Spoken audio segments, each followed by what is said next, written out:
guys, j'espère que vous portez bien.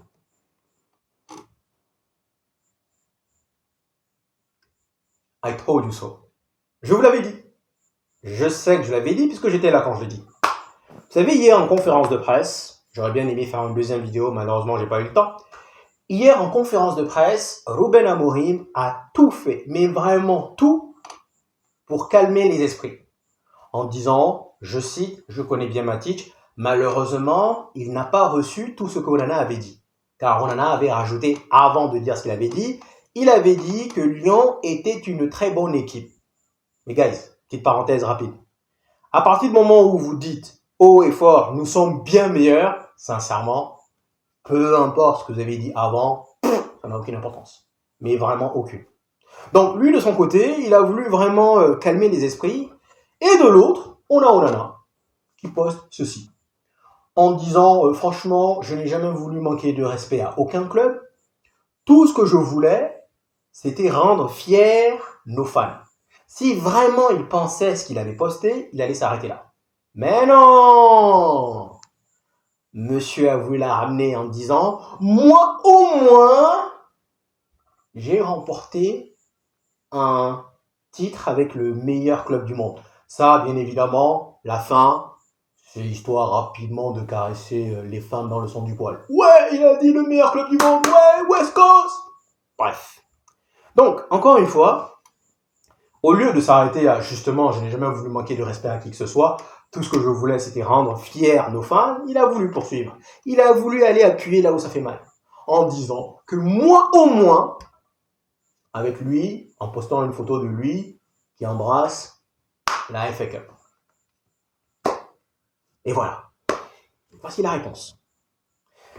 Et également, guys, j'ai pas eu le temps de répondre, je suis vraiment désolé parce que franchement, j'ai eu une longue journée. Mais j'ai vu quand même beaucoup parmi vous m'ont dit, ouais, sincèrement, je suis pas d'accord avec toi sur le cas Onana. Ouais, même si tu l'aimes pas, t'as pas... Ok. De toute façon, guys, faut bien qu'on se dise les choses. Chacun est libre de penser ce qu'il veut. Chacun est libre. Moi, je suis pas là pour vous dire j'ai raison, j'ai pas le temps. Chacun est libre de penser ce qu'il veut. Mais, très bien, guys. Voici la réponse.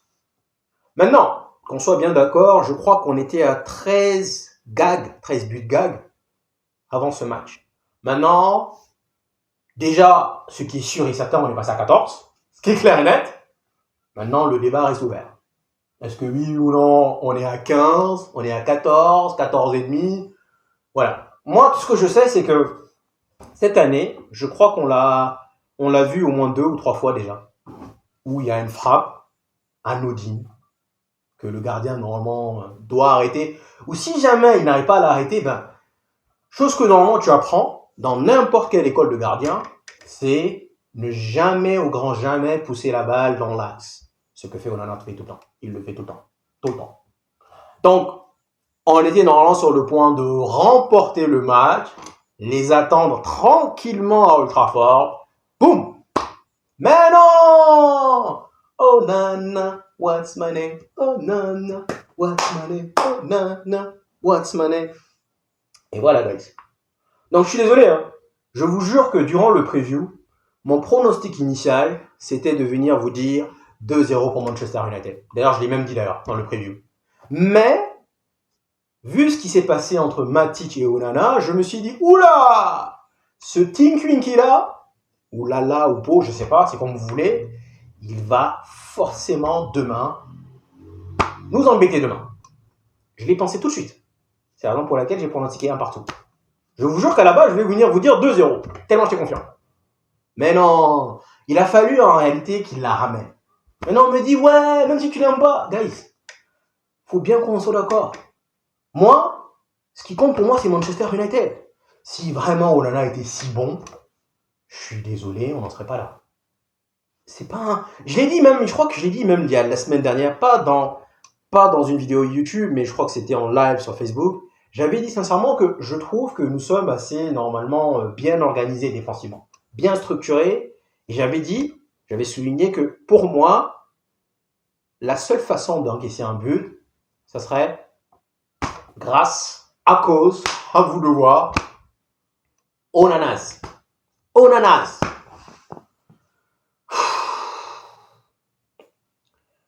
Déçu, bien évidemment, guys. Je pense que on n'a pas été sans sas. Je pense que dès le départ, malheureusement, on n'est pas venu avec l'esprit conquérant. Je pense que Manchester United est arrivé avec vraiment être ravi de repartir avec un point. Parce que franchement, j'ai senti que Lyon a été un peu sonné à partir de la 65e minute. J'ai trouvé que physiquement, ils étaient fous, ils avaient atteint leurs limites. Et j'ai trouvé que nous, Manchester, on a pris le contrôle du ballon, mais on n'était pas tueurs. On n'avait pas envie d'aller enfoncer le clou. Même à 2-1, on aurait pu marquer le 3-1. Dans ma tête, je disais, allez, va chercher le troisième, comme ça on sera OK. On sera tranquille, pépère à Old Trafford. Mais non. C'est rageant parce que, sincèrement, nous, nos buts, on allait les chercher. Mais eux, j'ai l'impression, c'est vrai que oui, il y a eu de belles actions. Lyon joue bien, hein, guys. On va ouvrir rapidement une parenthèse sur Lyon. Lyon joue bien. Sincèrement, je trouve que ils sont entertaining, comme on dit. Vraiment alléchants. Ils jouent bien et ils sont très altruistes, comme je l'ai dit. Sincèrement, ça combine bien. C'est juste que derrière, devant, oui, l'action, par exemple, de Tolisso où il fait crochet et derrière, il fait une frappe. Elle est juste cadrée, elle est juste sur Onana, quoi. Si vraiment il la place bien, il y a but. Franchement, Lyon joue bien. Ils ont mieux joué que nous. Mais je trouve quand même que normalement, on devrait avoir les moyens et les ressources de passer. C'est juste frustrant. Je conçois le fait que même contre Real Sociedad, on est parti chercher le nul. Et que à Old Trafford, on a fini le travail. Je pense que ça va être la même chose. On aura bien évidemment le temps de revenir. Mais pour moi, j'ai fait exprès pendant le preview de vous présenter 2 compos. Je l'ai fait exprès parce que je vous ai dit voici ma compo et j'étais sûr que s'il avait aligné cette compo, on gagne ce match. Il n'y a pas de débat. Mais pour vous dire à quel point mind game, je vous ai présenté exactement la compo qu'il a affichée. Je savais que Casemiro et Ugarte allaient commencer, je l'ai compris tout de suite. Donc par rapport à cela, il y a l'erreur de Nana, il y a l'erreur de Højlund. Je suis désolé, hein. Moi, Højlund, je l'aime bien. Je pense que oui, on l'a répété à plusieurs reprises tout à l'heure en live sur Facebook. Højlund, il est clairement en panne de confiance, ça c'est une certitude. Mais je vais vous citer l'action où on lui fait une passe en profondeur, où il se fait bouger derrière, il tombe. 4e minute, il saute même pas. Le défenseur adverse, il tombe, donc ça met stop sur le jeu. L'action, la passe en retrait de Højlund, de Dorgu, c'est...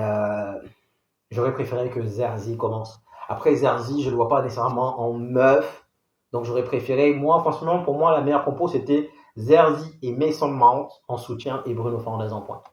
Franchement. Je pense que Bruno Fernandes, les actions, si jamais tu arrivais à le servir dans de bonnes conditions, il te la met au fond. Mais bon. Donc pour moi, Højlund, c'était également une erreur de casting. Garnacho, pas mal, mais trop brouillon. Moi, j'aurais préféré justement que l'on garde Højlund et Garnacho frais, bien en jambes, rapides, histoire vraiment de venir les crucifier. Mais bon, il a choisi autrement. Et donc voilà. Ce qui est bizarre, c'est que je vous ai présenté les 2 compos et je vous ai dit match nul. J'ai dit 1 partout. Finalement, il y a 2 partout. Mais j'ai dit match nul. J'allais dire 0-0 ou 1-1. Après, j'ai pas dit 2-2 parce que justement, on ne marquait pas beaucoup. Mais finalement, il y a match nul. Par rapport au compo, guys, c'est... En fait, ce qu'il faut, il faut nous mettre des joueurs capables de tenir un ballon. Là, première mi-temps, on a laissé Lyon jouer. On s'en sortait bien, Euro qui marque, mais on a laissé Lyon jouer. Si tu mets sur le terrain Maino, Mount, Zerzi, Bruno, qui encore? Des joueurs capables de garder le ballon. Pas de la perte. Parce que le problème, c'est que quand tu joues avec Garnacho et Højlund, ce sont des joueurs qui sont très rapides. Mais dans ce cas, tu changes en réalité ta philosophie de jouer. Tu changes ta façon de jouer puisque ce qu'on va faire, ce qu'on va essayer de faire, c'est boum! Que ce soit défense, milieu de terrain, on va chercher vraiment la profondeur justement et histoire de vraiment de profiter de la vitesse de Garnacho ou de Højlund. Sauf que malheureusement, à plusieurs reprises, les passes, elles étaient téléphonées. Et du coup, ben, le défenseur, il l'a récupéré sans aucun problème. Donc, alors que quand on va jouer avec des joueurs capables de tenir le ballon, on va les faire courir, on va vraiment faire circuler le ballon proprement, et derrière, ça va être masterclass. Donc, 2 partout, guys. Franchement, Lyon n'est pas mal, mais bon, moi, j'ai vu les scores 4-0. Je me suis dit que, franchement, j'ai pas eu peur. Ils ont marqué 4-0, 4-0, mais je savais que normalement, défensivement, on allait pouvoir tenir. Encore une fois, il faut le mentionner encore, peut-être les deux, peut-être un et demi en tout cas.